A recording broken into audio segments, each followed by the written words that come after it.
Magandang gabi, Saudi Arabia. Gagawa na naman tayo ngayon ng binangkal, guys. No? Ito yung gagawa natin binangkal. 10 piraso. Guys, gagawa na ngayon ng binangkal, guys. No?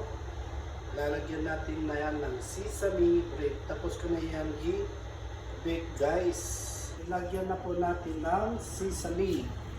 Yan ang ating binangkal, guys. No? Ito. Finished product na binangkal, guys. Ito na po yung pangalawa kong gawa. Ayan, guys. Oh, ito pa. Yes, guys. Kung gusto nyo pong mag-order dito ng binangkal, pwede po. Mag-order lang kayo ng binangkal. Ito na yung finished product. Kinain ko ng isa. 6 po yung niluto ko. Ito, 6 na naman. Ito na yung binangkal, guys, no?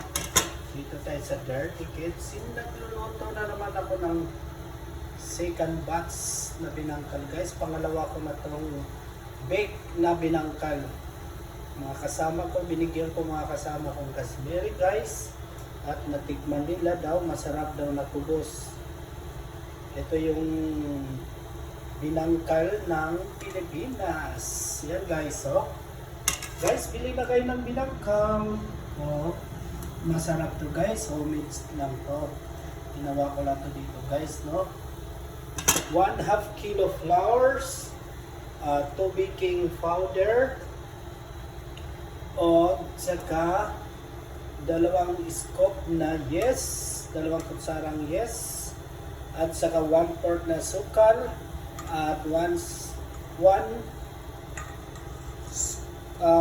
spoon vanilla para mabango siya, at may isa siyang gatas na condense ang nilagay ko dyan, guys, no?